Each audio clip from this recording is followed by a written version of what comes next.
Ratusan warga kampung Pasirwaru dan rekan sejawat mengantarkan Imas Mulyani, istri yang tewas di tangan suaminya sendiri, ke tempat peristirahatan terakhir di TPU Jariah Desa Mekarwangi, Kecamatan Haurwangi, Kabupaten Cianjur, Selasa, tanggal 25 Mei tahun 2021.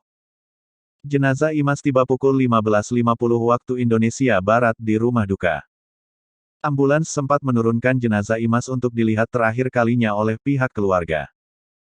Tangis pecah dari dalam ruangan rumah saat jenazah Imas dilihat untuk yang terakhir kalinya oleh pihak keluarga. Selesai disalatkan, jenazah langsung dibawa ke tempat pemakaman umum diiringi oleh ratusan warga dan rekan seprofesi yang mengantar.